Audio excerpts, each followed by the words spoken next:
No, me estaban ocurriendo algunas cosas. ¿Cuánto estamos acá? ¿100? ¿Eh? 90. ¿Ustedes saben cuánto mide de ancho y de largo este salón?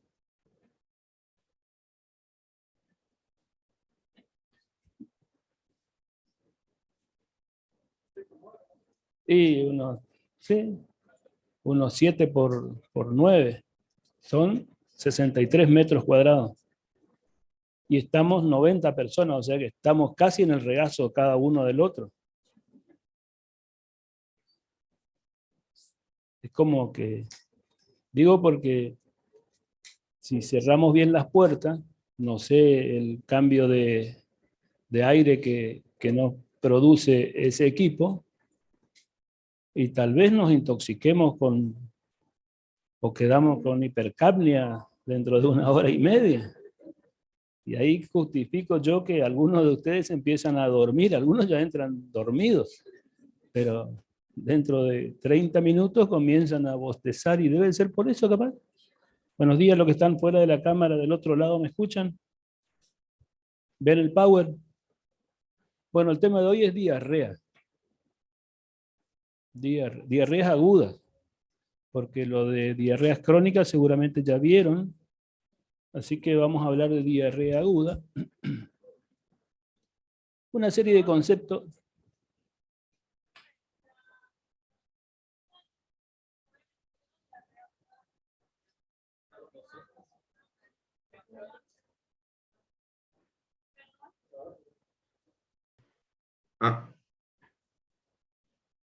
Bueno, yo voy a tratar de pasar rápido, si ya dieron diarrea aguda no va a ser distinto, de todas formas vamos a tocar un poquito el tema. Y después vamos a hablar de las enfermedades isquémicas intestinales y tal vez 5 minutos de las lesiones por radiación, digamos, las lesiones intestinales por radiación. Bueno, rápidamente vamos a hablar del concepto. Siempre a mí me gusta comenzar con la idea clara y a partir de ahí, digamos, profundizar un poquito más el tema. Bueno, por concepto, definición, bueno, la emisión de heces es líquida, de menor consistencia, acompañado ordinariamente por un incremento en la frecuencia y el ritmo intestinal, es decir, la velocidad fundamentalmente y menor, digamos, como más líquida. Bueno, el término expresa una alteración de la función normal del intestino y se acompaña de un exceso del contenido de agua, fundamentalmente, más de 200 centímetros cúbicos o 200 gramos en 24 horas en las deposiciones. Bueno, desde el punto de vista evolutivo, si uno quiere clasificar diarrea aguda o crónica, van a leer 3 semanas, 2 semanas, 2, 4 semanas. Vamos a tratar de poner 4 semanas el término de que por arriba de 4 semanas hablamos de diarreas crónicas y menos de 4 semanas diarreas agudas. Bueno, esto es para tener una idea de la cantidad de líquido que produce el tubo digestivo y que libera digamos, diariamente para cumplir su función. Fíjense ustedes la cantidad de agua del duodeno de 1000 mililitros aproximadamente, 800.000 de agua, el colon 1500. Fíjense que la cantidad es una barbaridad de líquido y todo se absorbe desde digamos, en el intestino delgado y la última parte en el intestino grueso. También tenemos una idea de la osmolaridad de la materia fecal, que es exactamente la misma que la osmolaridad plasmática, es decir, 290 miliosmoles. Bueno, como definición objetiva, el concepto de diarrea, deposición más de 200 gramos en 24 horas, o más de 10 gramos por kilo de peso en 24 horas. Esto porque ayer charlábamos en un trabajo práctico y me decía uno, pero y depende de qué, y depende del tamaño. Y bueno, seguramente los que tienen más superficie corporal y más peso eliminan más materia fecal que lo que... ¿Por qué se ríe? Se ríe de hoy. Bueno, debe ser que algo de eso tiene. Bueno, también podemos decir, ¿alguien quiere decir algo? Están abiertos para hablar cuando quieran, o para preguntar también cuando quieran. Y para los que están del otro lado, también. ¿Ellos me ven ahí o no? ¿Sí? ¿Me ven? Bueno.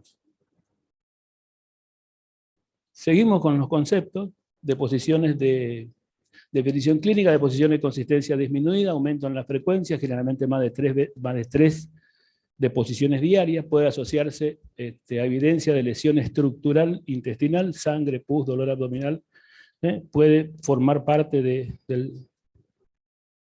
Digamos que la diarrea es un síntoma, es un signo o es un síndrome. Ustedes alumnos me da honorar porque siempre todo depende, ¿sí? Sí.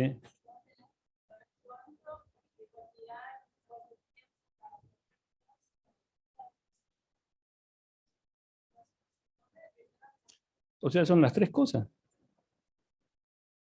Mirá vos, qué interesante, ¿no? O sea que la diarrea es un síntoma, es un signo y un síndrome. Bueno, bueno, hay muchas cosas que son muchas cosas que nosotros vemos que son las 3 cosas. Por ahí es bueno recordar. Eliminar. También podemos decir que de eliminación demasiado rápida debe ser demasiado líquida. Conceptualmente, el concepto de diarrea es el cambio en el hábito intestinal. Esto es el que más me gusta a mí desde el punto de vista clínico, porque es lo que nos tenemos que interrogar, ¿no? Diarrea es el cambio del hábito intestinal normal de una persona con aumento del número de evacuaciones diarias, disminución de la consistencia de las heces o ambas cosas. Aumento en el peso de las evacuaciones, más de 200 gramos día, digamos, porque no todo... Si definimos a la diarrea por el número de posiciones diarias, tal vez una persona que va cada 48 horas de pronto comienza a ir una vez por día y resulta que eso se puede considerar como diarrea porque es el cambio de su ritmo evacuatorio intestinal normal, habitual. Así que por eso hay que tener cuidado en los conceptos estrictamente nominales, digamos que más de 3 deposiciones por día. Y tal vez no es así, sino que sí el cambio en el hábito intestinal normal de una persona. Eso sí, conceptualmente es mucho más amplio y más abarcativo. Bueno, aumento de la frecuencia, más de 3 al día, o una evacuación con sangre, a veces se considera lo mismo, disminución de la consistencia, peso fecal más de 200 gramos, y fíjense ustedes, hay varias definiciones. Dijimos que vamos a hablar de crónica cuando es más de 4 semanas y aguda menos de 4 semanas. Si una diarrea que tiene menos de 4 semanas, podemos considerar todavía una diarrea aguda. De todas formas, acuérdense ustedes que aún las diarreas crónicas en algún momento recién comenzaron. Por eso hay que tener cuidado desde el momento en que vamos a calificar a una persona hasta que lo interroguemos completamente para decir si es diarrea crónica o aguda. Vamos a hablar directamente de las diarreas agudas, ¿no? De acuerdo al tiempo de evolución, dijimos diarrea aguda menos de 4 semanas y diarrea crónica más de 4 semanas. Bueno, pueden ocurrir las diarreas agudas por infecciones, por fármacos o por enfermedades inflamatorias. Estas son las 3 causas más frecuentes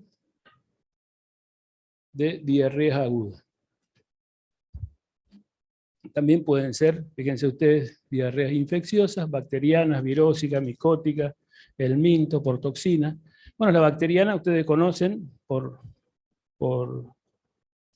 infecto se llama la materia, o micro.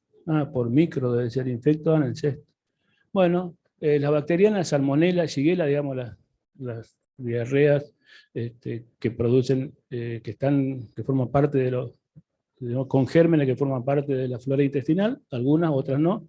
Salmonella, Shigella, Campylobacter, Jejuni, Vibrio cólera, Escherichia enteropatógena, Clostridium, las virósicas por los rotavirus, el virus Norval, la hepatite A y B, algunos adenovirus producen las micosis, la diarrea micótica, cándida, actinomyces. Y bueno, y los parásitos, protozoos, Giardia lamblia, esta modo histolítica, Cryptosporidium, el Balantinum, de los helmintos, la trichura, frichura y frichura, áscara y lumbricoide, y las toxinas, algunas toxinas bacterianas, bueno, intoxicación alimentaria fundamentalmente, por estáfilos, por Clostridium perfidien, Escherichia coli, forman parte de todos los, digamos, los gérmenes y algunas toxinas, que ya ahora vamos a ir viendo algunas, que pueden desencadenar diarrea aguda. Dentro de las infecciosas, dentro de las no infecciosas, tenemos las diarreas tóxicas por arsénico, plomo, mercurio, alguna intoxicación por hongo. De las de causas dietéticas, bueno, alimentos que irritan el intestino, el alcohol, fármacos, algunas sales biliares, bueno, algunos medicamentos, los AINE pueden producir la aspirina, pueden producir algunos aires, pueden desencadenar cambio en el hábito evacuatorio intestinal, algunos sustitutos del azúcar no absorbible, también. Bueno, la diarrea del restaurante chino, esa no tiene que estar ahí. Causas dietéticas, eso no tiene que estar ahí. ¿Ustedes se acuerdan lo que es la diarrea del restaurante chino? ¿Eh?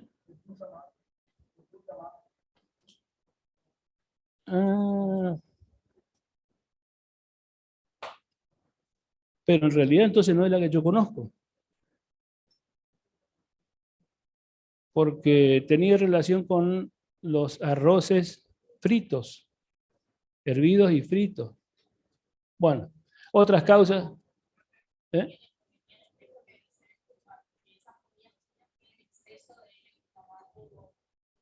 Ah, también la diarrea. Otras causas, bueno, las apendicitis, las diverticulitis, las hemorragias gastrointestinales, las púrpuras, síndrome de Stevens-Johnson, las enterocolitis, como otras causas de producción de diarrea, ¿no? La diarrea del paciente con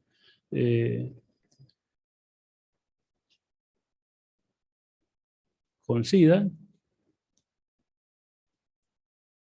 Desde el punto de vista clínico tenemos dos grandes grupos de síndromes diarreico agudo, que serían las diarreas inflamatorias o sanguinolentas y las diarreas acuosas. Son los dos grandes síndromes clínicos, ¿no?, de diarreas agudas. Las inflamatorias entonces se caracterizan por presentar heces de pequeño volumen, acompañadas generalmente de sangre, tenesmo rectal, fiebre, dolor abdominal.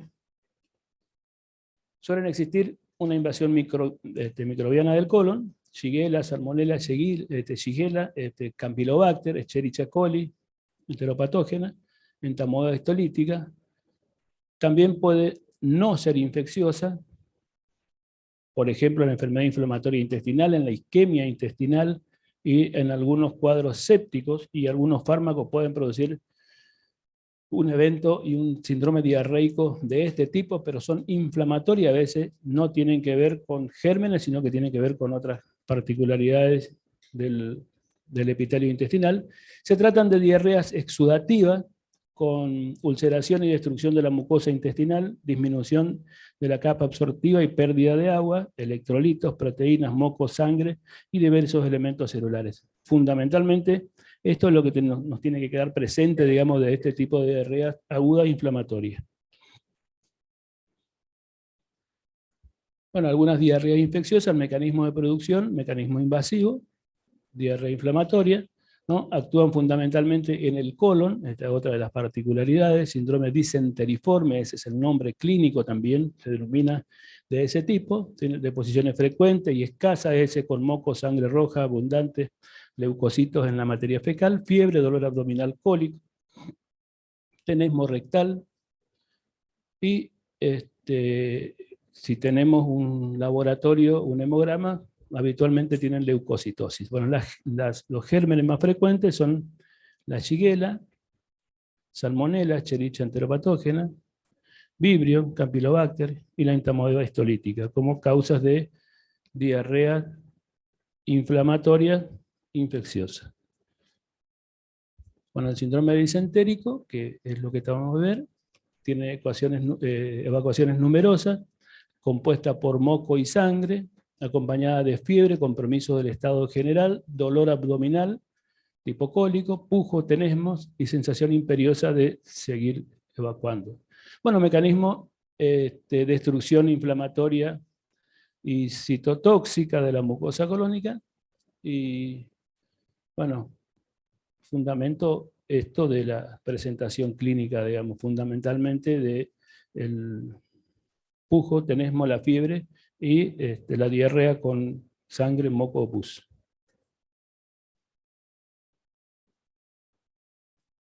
Después está el otro grupo, la diarrea acuosa, son heces líquidas de gran volumen, acuérdense, la anterior era de pequeño volumen, mucha frecuencia, esto es gran volumen, menos frecuencia, ¿no? Con náuseas, vómitos, pueden tener cólicos abdominales. Bueno, se producen por incremento de la secreción hidroelectrolítica y disminución de la absorción intestinal o de ambas cosas. La afectación es especialmente del intestino delgado, es decir, los síndromes disenteriformes son del colon, los acuosos, digamos, los coleriformes serían el intestino delgado, afectación especialmente del intestino delgado, provocan la pérdida de grandes volúmenes de líquido por enterotoxina o por daño epitelial leve. Esto es lo que condiciona que algunas veces una persona tiene alguna alteración intestinal con distensión, dolor, y hasta a veces pueden llegar a tener compromisos hemodinámicos sin siquiera tener un despeño diarreico, pero un solo despeño diarreico puede tener grandes volúmenes, 1,5 litros, 2 litros en volumen, y esto, digamos, ver tardíamente que fue la causa de su alteración hemodinámica. Bueno, ante la presencia de una diarrea acuosa, hay que estar alerta y pensar en gérmenes que pueden invadir en algún momento la mucosa con inflamación mínima, por ejemplo los enterovirus, o microorganismos que adhieren al epitelio, pero que no lo lesionan, la escherichia, enteropatógena, ¿no? Algunos protozoos, el minto, que también esto puede comenzar en ese momento comenzar desde el punto de vista clínico con algo, con una manifestación acuosa y terminar después con una perforación intestinal o lesión endotelial, epitelial, digamos, del intestino. Las diarreas infecciosas, los mecanismos de producción, bueno, mecanismo toxigénico, diarrea secretora o acuosa, bueno, actúan, dijimos, en el intestino delgado, cuadro secretor, diarrea abundante y acuosa, escaso dolor abdominal, no suelen tener fiebre, esa es otra de las particularidades, sí tienen compromiso hemodinámico, bueno, como deshidratación, hipotensión, taquicardia, oliguria, sequedad, digamos, signos de hipovolemia o deshidratación. Los gérmenes pueden ser bacterianos, virus, Vibrio cólera, Escherichia coli, enteropatógena, estafilococo, Clostridium, sí. No tiene tanto ruido aéreo. Los otros sí tienen más ruido, pero estos tienen menos dolor cólico también, suelen tener, sí, más distensión y mucho volumen. Bueno, hablando un poco de la diarrea como para definir, como para diferenciar, digamos, las diarreas acuosas y las inflamatorias, o sea, diarreas no inflamatorias, ¿no? Las características de cada uno, las no inflamatorias en materia fecales, si tratamos de encontrar leucocitos, no están presentes, habitualmente no tienen leucocitos en las no inflamatorias, ¿no? La fisiopatología sin daño del epitelio intestinal o poco daño del epitelio intestinal, la etiología, Vibrio cólera, Escherichia, Clostridium, y desde el punto de vista clínico es el famoso síndrome coleriforme. Mucho volumen, poca frecuencia, y puede tener, con poca fiebre, tiene ruido aéreo y puede tener alteraciones hemodinámicas tempranas. Y las otras, las inflamatorias, ¿no? Tiene leucocito en la materia fecal, que el anterior no lo tenía, y desde el punto de vista de la fisiopatología, inflamación y lesión de la mucosa, los gérmenes pueden ser algunas circunstancias, algunos similares, pero acá podemos diferenciar bien, sobre todo las Escherichia coli, las enteropatógenas, y también diagnóstico diferencial con los síndromes isquémicos intestinales. Bueno, estos producen el famoso síndrome disenteriforme. Poco volumen, mucha frecuencia, sangre, moco y pus y glóbulos rojos en la materia fecal, con fiebre. Además suelen tener lo que tienen diarreas inflamatorias y básicamente relacionada con un componente infeccioso. ¿Estoy siendo claro hasta acá? Bueno, seguimos. ¿Qué es lo que hacemos con un paciente que nos consulta porque tiene diarrea? Bueno, tenemos que hacer un interrogatorio. ¿Desde cuándo tiene? ¿De horas o días? Diarreas agudas, valorar desde el punto de vista clínico en el interrogatorio, ¿no? Ya preguntarle las características, el dolor abdominal, fiebre, náuseas, vómito agregado o no, ¿no? Pero para ir tratando de orientar hacia uno de los dos grandes síndromes, de los diarreicos agudos, ¿no? Para ver si tiene criterio de disentería, enterocolitis infecciosa, tosinfección. Si tiene diarreas de una semana de evolución, bueno, ya evaluar si forma parte de las diarreas crónicas, ¿no? Las enfermedades inflamatorias intestinales, por ejemplo, suelen tener, estas no son, digamos, si bien son diarreas que tienen las características del síndrome disenteriforme, con materias fecales, sangre, moco, pus, fiebre, pujo, tenesmo, tienen manifestaciones 3 o 4 días o 5, cede a la semana o 2, vuelve a tener lo mismo, cede, y bueno, esas son algunas de las características que llevan a pensar después, ¿y alguna vez tuviste algo parecido? Sí, hace 5 años, desde que estaba por rendir medicina interna 1, al final comencé, un colon irritable, ¿no? Y a partir de ahí comenzamos a tener algunas alteraciones psicosomáticas en estas circunstancias. Bueno, tienes semanas, diarreas crónicas, tratar de establecer, desde la infancia, bueno, en los síndromes malabsortivos, si es continuo o en intervalos, si esos intervalos hay estreñimiento o no. Bueno, la causa más frecuente de diarrea intermitente que alterna con estreñimiento es el colon irritable. Bueno, hay que descartar procesos graves fundamentalmente, y también hay que preguntar acerca de, así como preguntamos cómo es el vómito, cómo es el catarro, cómo es la evacuación de la materia fecal, ¿no? Características y disposiciones, cómo son las deposiciones, qué cantidad.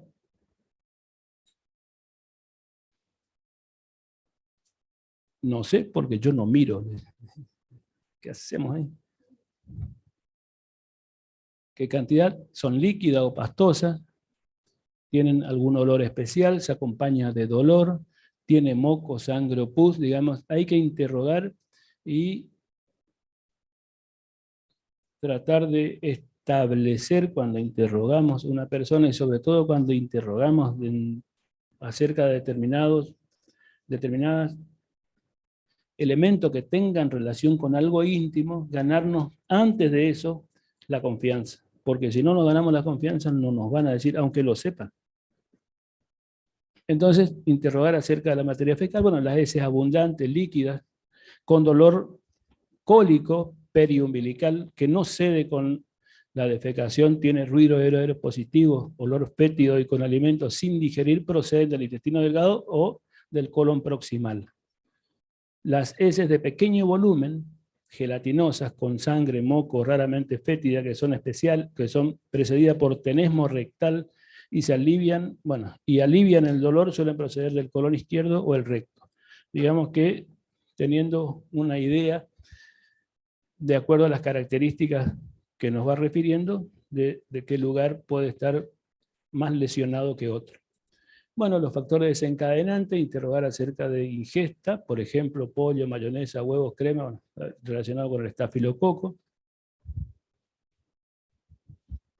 Huevos, lácteos, la salmonela, queso, la listeria, marisco y pescado, el vibrio cólera, arroz frito, bueno, bacillus cereus.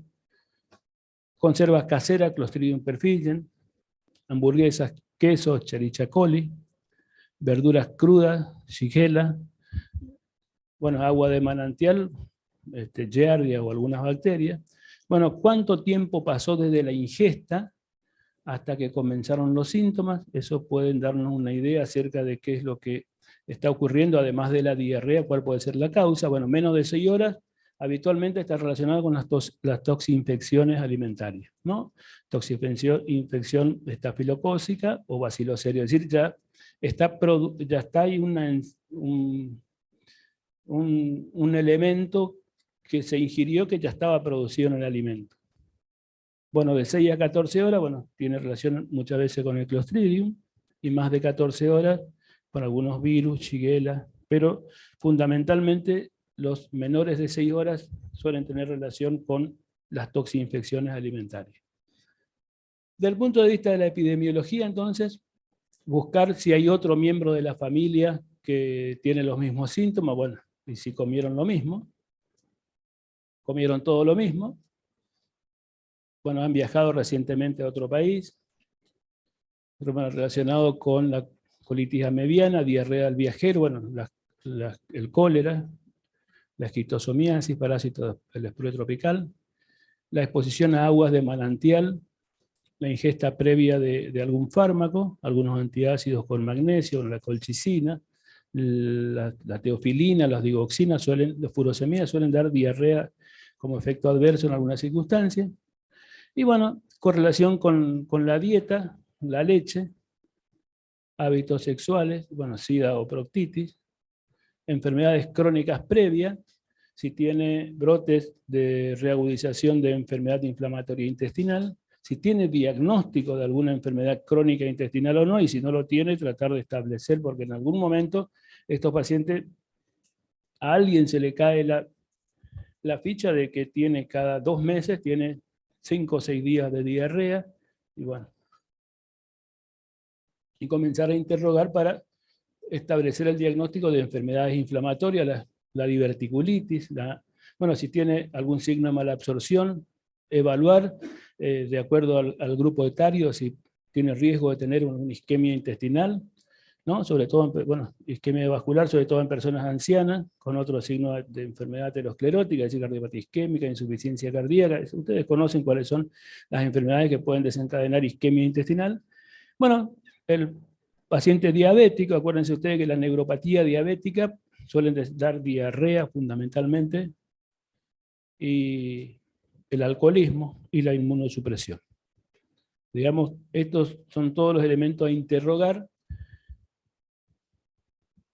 desde el punto de vista de la ingesta, desde el punto de vista de lo epidemiológico, ¿no? Y fundamentalmente antecedentes familiares, la epidemiología familiar, compañeros conocidos con los síntomas similares, bueno, si consumieron el mismo alimento, antecedentes personales y factores predisponentes, ya habíamos dicho, y de acuerdo a la enfermedad actual, bueno, los síntomas, tienen náusea, vómito, tiempo de evolución, antecedentes similares de algo parecido, viaje reciente, hábitos sexuales y medicación actual. Desde el punto de vista del examen físico, que acá tenemos que comenzar a buscar, generalmente tenemos que evaluar temperatura, sequedad de piel y mucosa, frecuencia cardíaca y presión arterial, es decir, si tiene compromiso sistémico, hemodinámico o no. A partir de ahí comenzamos a tratar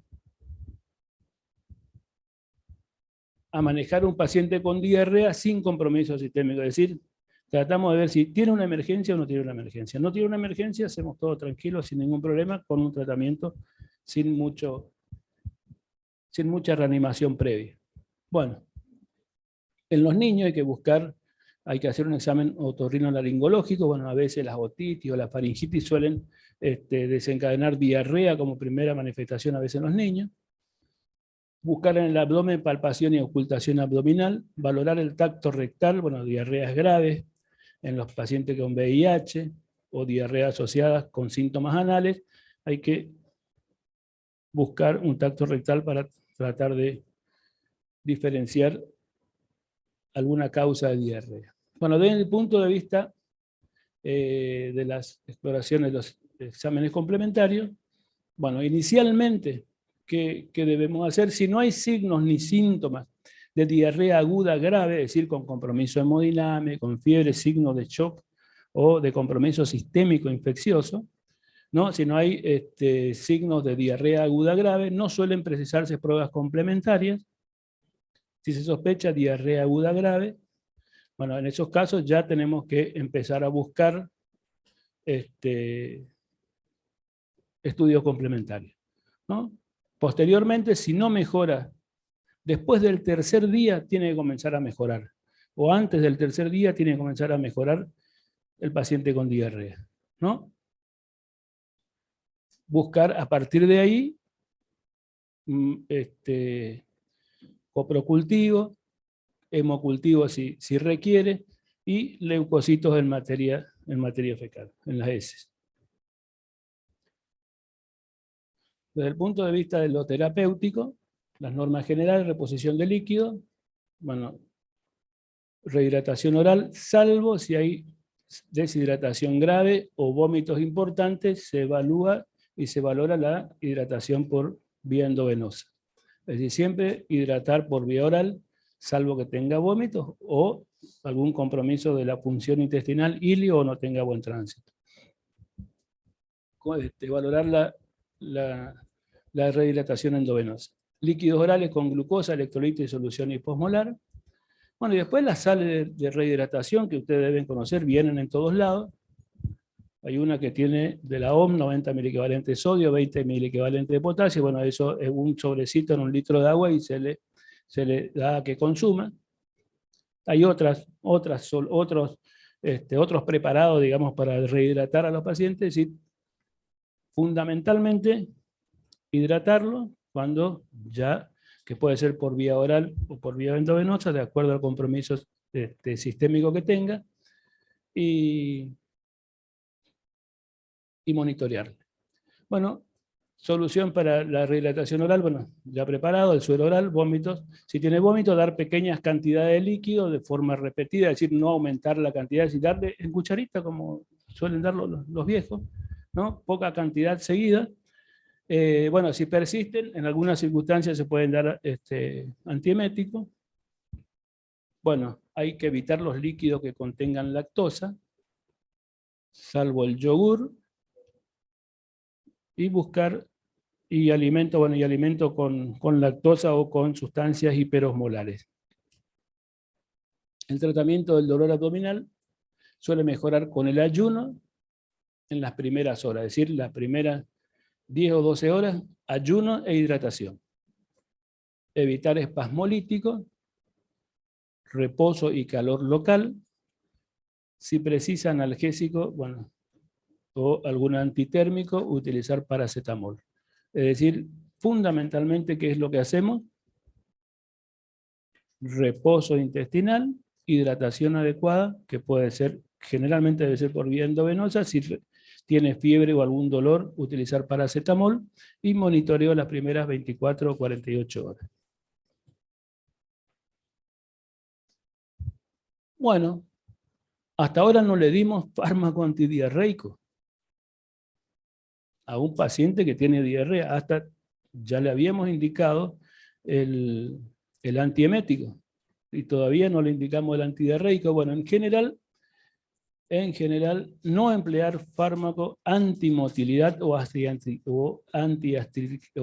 astringente si se sospecha clínica de diarrea aguda grave o comprobado su existencia mediante coprocultivo. Es decir, en líneas generales no tiene indicación de antidiarreico. Contraindicados si sospecha diarrea invasiva, bueno, peligro megacolon tóxico, contraindicado en los niños, forma de diarrea aguda no grave, innecesaria, ¿no? Porque un cuadro clínico breve y autolimitado. Es decir, en líneas generales, los pacientes con diarrea, ¿viste que te dije que a los 40 minutos comienzan a bostezar? Bueno, entonces, antidiarreico en líneas generales no tiene indicación en las diarreas agudas. Bueno, pueden ser útiles en ocasiones en diarrea por hipermotilidad o diarreas secretoras, pero en el resto de los cuadros diarreico agudos, en líneas generales no tiene indicación. Bueno, los fármacos que se utilizan son la loperamida, el sucralfato. Ustedes conocen habitualmente cuáles son, ¿no? La loperamida, el hidroxifenilato el sulfato de aluminio y el sucralfato. La loperamida es lo que más se suele utilizar, inhibe el peristaltismo y la secreción gastrointestinal, aumenta el tono del esfínter anal. Ese es el mecanismo de acción. En algunas diarreas tenemos que utilizar antibióticos. inicialmente no están indicados. Si tenemos un coprocultivo positivo, emplear un antibiótico adecuado, es decir, guiado por cultivo, pero solo estarán indicados en menos del 5% de los casos de diarrea aguda. Se planteará su empleo en forma empírica si un paciente con gastroenterocolitis presenta cuadro séptico, diarrea inflamatoria con sospecha de Shigella y o Escherichia coli invasiva, tiene factores de riesgo, es decir, es un inmunocomprometido, no se prevé el traslado al hospital en los casos de que estemos en lugares donde la llegada a los centros de salud sea difícil. Si se sospecha diarrea aguda grave, previa toma de muestra para el coprocultivo. Es decir, cuando vamos a indicar antibióticos, como en toda condición bacteriológica, siempre debemos tratar de tener una muestra para obtener un germen y la sensibilidad por que nosotros el antibiótico que estamos haciendo es un antibiótico empírico.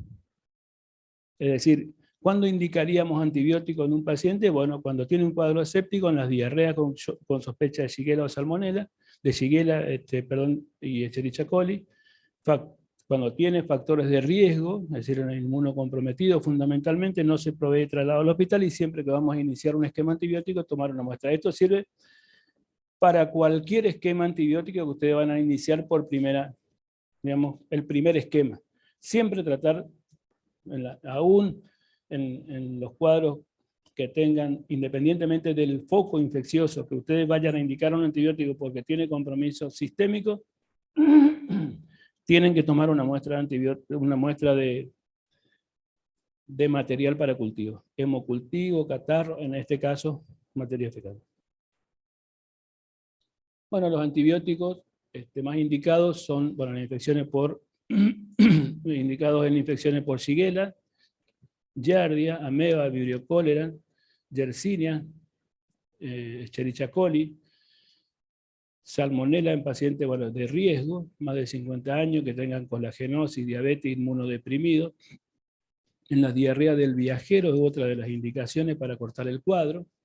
Y el antibiótico ideal tiene que administrarse por vía oral, tiene que ser bien absorbido, tiene que ser activo frente a la mayoría de los gérmenes, porque estamos haciendo un esquema empírico, y preservar la flora saprófita del colon. Bueno, los más utilizados son las quinolonas, la norfloxacina o la ciprofloxacina, y acuérdense ustedes las contraindicaciones que tienen estos dos antibióticos respecto al embarazo y a la etapa del crecimiento.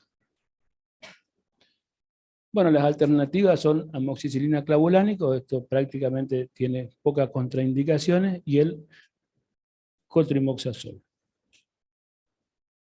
Bueno, esto es un resumen de qué es lo que hacemos con un paciente que tiene diarrea aguda. Bueno, una anamnesis que tenemos que valorar los antecedentes, ¿no? Antecedentes previos, el ambiente epidemiológico, la epidemiología, la inmunocompetencia del paciente y la duración de la diarrea.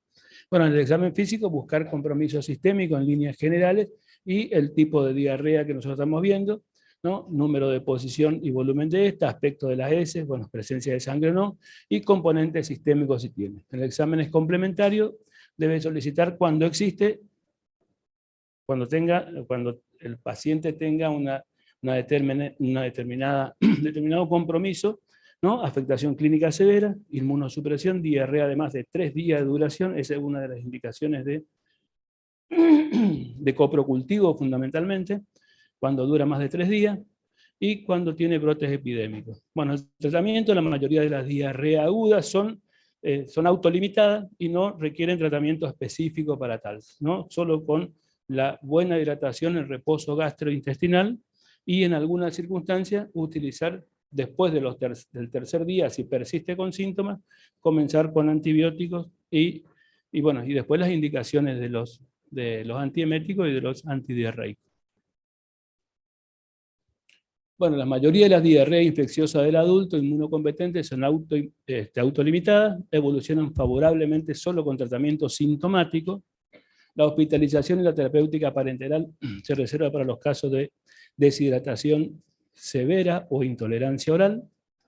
Las precauciones de contacto son necesarias para evitar la diseminación en algunos tipos de diarrea. El examen bacteriológico identifica el germen y tiene importancia epidemiológica. Y el tratamiento antibiótico está indicado en casos graves, en presencia de fiebre, diarrea con sangre, duración de más de 3 días, antecedente de viaje reciente a un país con condiciones sanitarias deficientes. Bueno, algunos aspectos epidemiológicos o el diagnóstico etiológico, solo en el 25% de los casos, bueno, el 58% que son bacterianas, tenemos Salmonella, Campylobacter en su mayoría, ¿no? Y 5% de Shigella y Yersinia. 23% son parasitarias, Giardia es el parásito más encontrado fundamentalmente, y 18% virales. Bueno, un algoritmo para tener una idea de cómo, manejarse con un paciente con diarrea. Bueno, siempre hay que buscar en los antecedentes y la epidemiología y hacer una exploración física y signo de deshidratación o compromiso sistémico. Si tiene oliguria, que nos hablaría de deshidratación, y exámenes de las heces, ¿no? La presencia de leucocitos. Si tiene leucocitos, tiene signos y síntomas sistémicos, fundamentalmente hablamos de un tipo de diarrea, las inflamatorias. Y si no tiene el otro tipo de diarrea, que son más relacionadas con los líquidos, ¿no? Los dos grandes síndromes. Bueno, en la atención primaria, cuando derivamos al hospital, cuando tiene signos y síntomas de severidad, diarrea invasiva, deshidratación, hipotensión, hipertermia o hipotermia, taquicardia o taquipnea, leucocitosis o leucopenia, signo de hipoperfusión sistémica o alteraciones de coagulación o que tenga petequia. Es decir, esto no es mucha genialidad, pero para tener una idea y para repetirlo, digamos, ¿no? Bueno, también cuando tiene rectorragia importante, dolor abdominal intenso no controlable, enfermedad subyacente grave, edad avanzada, vómitos refractarios que impidan la rehidratación oral, diarrea aguda en infección por VIH, que no se resuelva el cuadro en 7 días, la necesidad de pruebas especializadas siempre debe requerir internación. Bueno, dentro de las causas de las no infecciosas podemos tener fármacos, aditivos alimentarios, tóxicos, enfermedad inflamatoria intestinal, enteritis por radiación, sepsis, inflamación pélvica, estrés intestino irritable y colitis isquémica. Bueno, esto en el laboratorio, si hay gravedad, examen de sangre general con un coagulograma, y creo que de esto siempre lo repito, un paciente que tiene alguna manifestación de pérdida sanguínea, hematemesis, hematoquesia, hemoptisis, siempre tenemos que pedir un coagulograma, bueno, sabemos si puede ser la causa del sangrado. Hematuria. Bueno, examen de las heces, sangre que se vea o no, sangre oculta, leucocitosis, y el cultivo en diarrea de más de 3 días, criterios de gravedad, brote de enfermedad inflamatoria intestinal, SIDA, manipuladores de alimentos, sobre todo en eso, ¿no? Eso tiene indicación. Y después solicitar la investigación de parásitos y investigación de toxina de Clostridium difíciles si hay una historia de uso de antibióticos o cirugía reciente. Bueno, ¿alguna pregunta?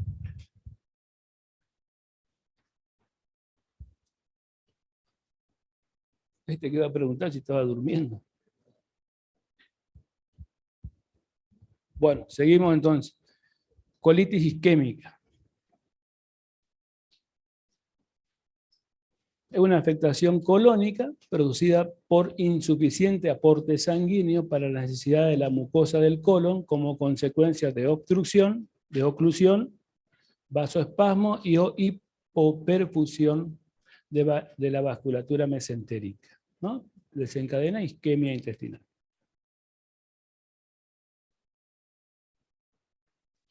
Bueno, se comenzó a reconocer específicamente después de la década del 60, cuando comenzaron las cirugías de reemplazo aórtico en los aneurismas. A partir de ahí, parecía que comenzamos, antes de eso parecía que no teníamos mesentérica. Sí, o por lo menos no hacían los diagnósticos, parece, ¿no? Porque si se comienza a reconocer a partir de ahí que se comenzaron a hacer los reemplazos aórticos que están por debajo de las renales y por encima de las renales, acuérdense ustedes que nacen las mesentéricas. Entonces, a partir de ahí se comienzan a reconocer que existen algunas manifestaciones clínicas por isquemia intestinal.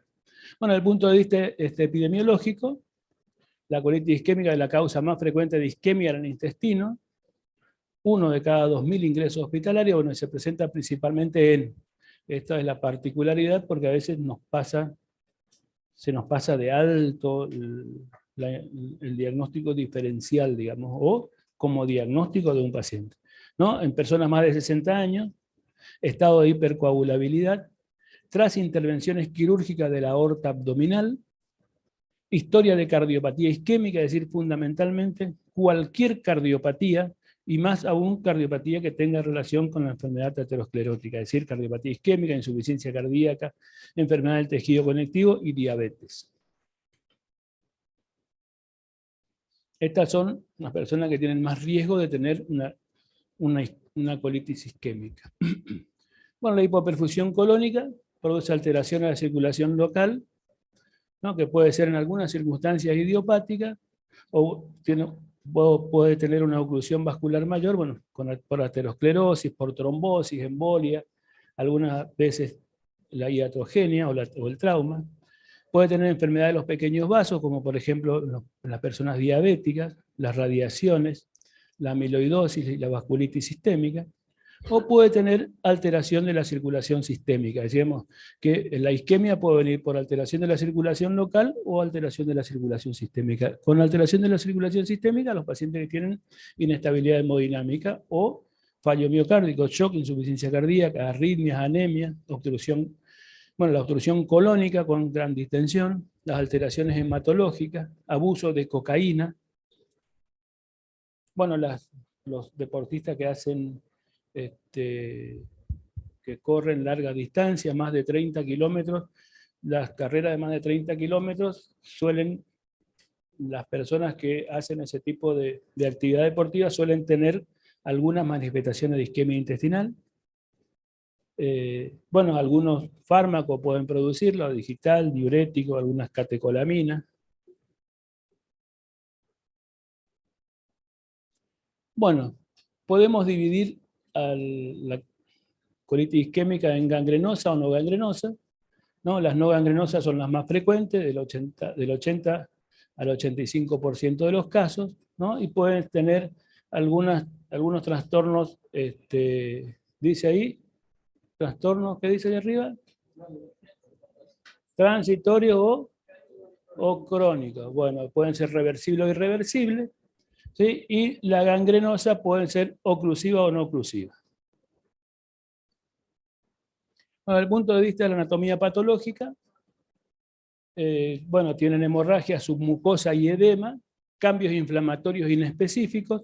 Esto se ve en casi todas las enfermedades inflamatorias, incluida a la enfermedad isquémica. Puede tener congestión vascular, pérdida de mucina, lesión de células superficiales y degeneración de la arquitectura de las criptas, y infiltrado de la lámina propia. Esta anatomía patológica es muy similar a la enfermedad inflamatoria intestinal. Bueno, puede tener infarto de la mucosa o célula de Gauss. La anatomía patológica, entonces, los cambios morfológicos varían con la duración y la gravedad de las lesiones, pueden ser leves, moderado o grave, o puede tener un infarto transmural, ¿no? Las leves tienen hemorragia, edema en mucosa y submucosa, con necrosis parcial, con o sin úlceras en la mucosa. Las moderadas tienen hay un reemplazamiento de la mucosa y submucosa por tejido de granulación, es decir, comienza a haber algunas alteraciones estructurales, digamos, del intestino, ¿no? Y las úlceras pueden imitar a la enfermedad inflamatoria, son muy, muy parecidas. Y los graves, cuando hay el músculo propio es sustituido por tejido fibroso y forma una estenosis. A veces se suelen ver estenosis isquémicas que forman, y después desencadenan otro síndrome, digamos, de abdomen agudo con suboclusión o con oclusión. Y esto se ve muy frecuente en las personas de edad, digamos, los famosos síndromes suboclusivos que, de acuerdo a la distensión y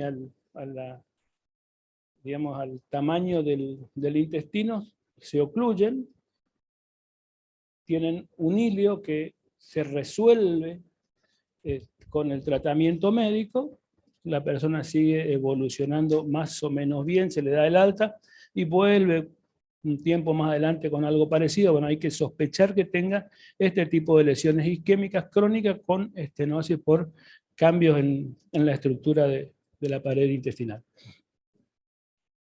Bueno, la clínica depende de la extensión y gravedad de las lesiones anatómicas, tiempo en el que se establece la isquemia y resistencia a la hipoxia, y defensa de la pared frente a la infección bacteriana. Es decir, fundamentalmente que produzca o no alteraciones funcionales de toda la pared intestinal. Bueno, la enfermedad abdominal aguda en paciente mayor de 60 años sin antecedente de enfermedad colónica, tenemos que sospechar una colitis isquémica.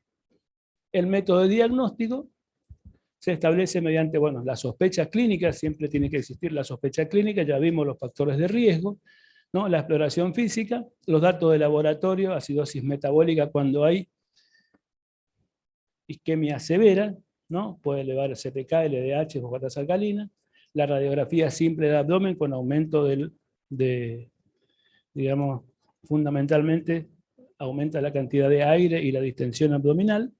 La colonoscopía se suele ser el método de elección para el diagnóstico, sobre todo de las alteraciones tróficas de la pared intestinal. El Doppler, que a veces se suele ver la obstrucción en la mesentérica, la tomografía y la arteriografía.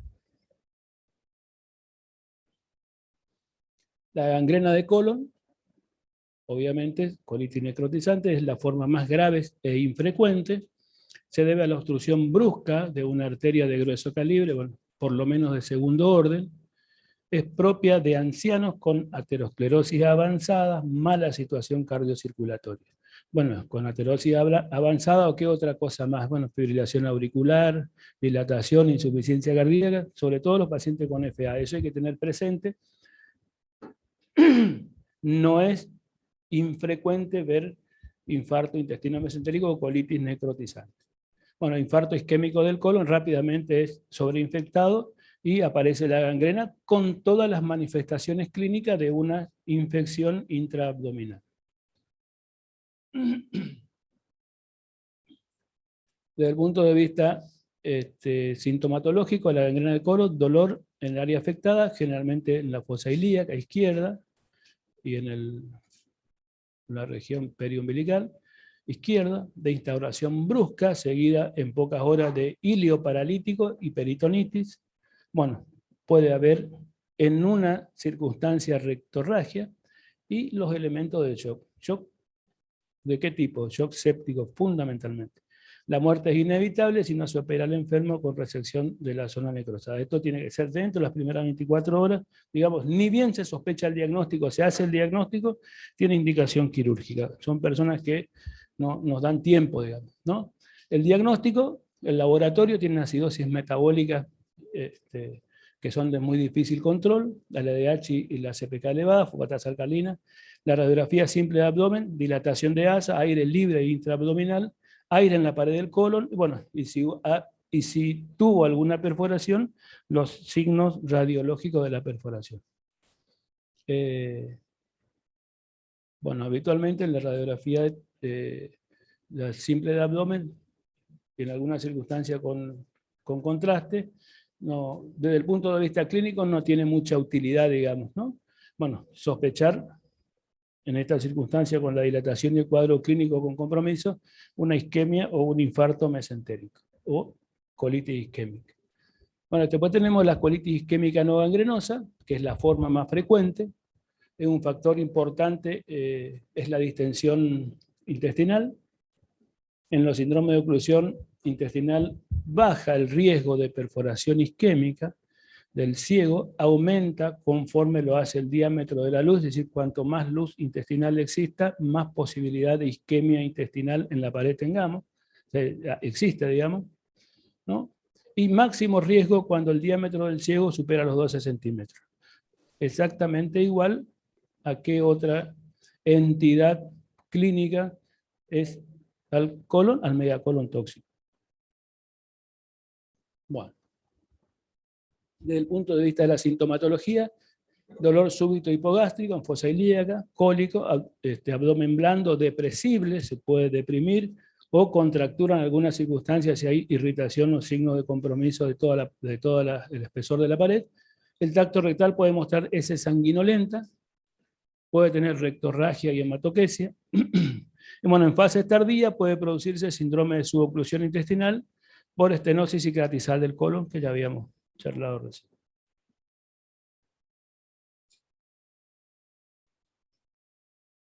Desde el punto de vista metodiagnóstico, en primer lugar, lo que tenemos que tener es una sospecha diagnóstica y los factores de riesgo. Eso es lo más importante desde el punto de vista de la sospecha y de cómo tomar el manejo de un paciente que se sospecha de este tipo de cosas. Bueno, en la placa simple, aerocolia excesiva con niveles. En el enema opaco tiene impresiones digitales. Enema parcheado de la mucosa. En la fase tardía puede haber estenosis localizada. La arteriografía suele mostrar, bueno, obstrucción de los troncos gruesos, pero no las alteraciones de las arterias de menor calibre, como toda arteriografía, es decir, colitis isquémica por obstrucción crónica, no lo que habíamos hablado agudo. Bueno, la sospecha de colitis isquémica, ausencia de signos de peritonitis, radiografía simple sin alteraciones, sí con la distensión y los niveles, ¿no? Podemos, en algunas circunstancias, bueno, y en la materia fecal, en el tracto rectal, puede tener materia fecal con sangre o puede tener en algunas circunstancias hematoquesia, digamos. Y la colonoscopía puede servirnos para el diagnóstico diferencial. Y nos sirve sobre todo para tomar biopsia cuando sospechamos el diagnóstico de otra causa posible de las manifestaciones clínicas. El diagnóstico diferencial, enfermedad inflamatoria intestinal, es decir, colitis ulcerosa, tenemos colitis infecciosa, obstrucción intestinal, enfermedad ulcerosa, cáncer de colon, diverticulitis aguda, colitis pseudomembranosa, vólvulo y pancreatitis. Son los diagnósticos diferenciales de la colitis isquémica. Bueno, el tratamiento depende de la etiología y gravedad, ¿no? Si tiene signos de gangrena o no. Bueno, sin signos de gangrena, fundamentalmente puede haber una actitud expectante con manejo médico, y si, bueno, una dieta absoluta de líquidos endovenosos, antibióticos, resolución clínica y radiografía en 1 o 2 semanas. Si hay signos de compromiso de la pared intestinal con gangrena, es la intervención quirúrgica urgente que ya habíamos hablado anteriormente. Bueno, en algunas circunstancias, en las colitis crónicas, se pueden utilizar enemas con corticoides, suelen tener muy buenos resultados. Si diagnosticamos previo a que tengan el compromiso necrótico, digamos, ¿no? Y cuando tiene estenosis con los síndromes suboclusivos, la resección quirúrgica. Isquemia no necrosante, nada más. Bueno, el infarto del intestino delgado es otro de los síndromes isquémicos, oclusión súbita de la arteria mesentérica superior. Bueno, acá aparece, de acuerdo a qué lugar, acuérdense lo que irriga la mesentérica superior, todo el intestino delgado y el intestino grueso hasta el ángulo esplénico fundamentalmente. ¿No? Si es toda la mesentérica superior, por arteriosclerosis, por vasculitis, por la arteritis nodosa, disección de la aorta, embolismo cardíaco, que es lo más frecuente, o valvular, displasias fibrovasculares, pueden producir infarto no oclusivo, 25% con espasmo prolongado, y oclusión venosa 25%, trombosis en algunas circunstancias. Es decir, el infarto del intestino delgado también es otra de las emergencias quirúrgicas. Desde el punto de vista de la patología, las asas son hemorrágicas, purpúricas, negras, tiene necrosis transmural, colonización bacteriana, inflamación con gangrena húmeda.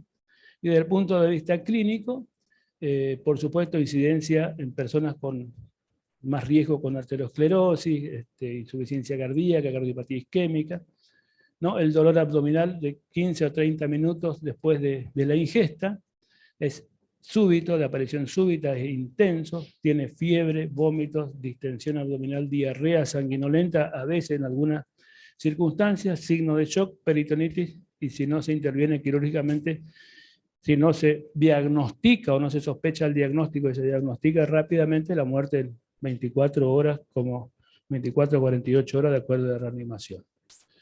Bueno, y acá, yo voy a suspender acá. Terminó la clase de hoy.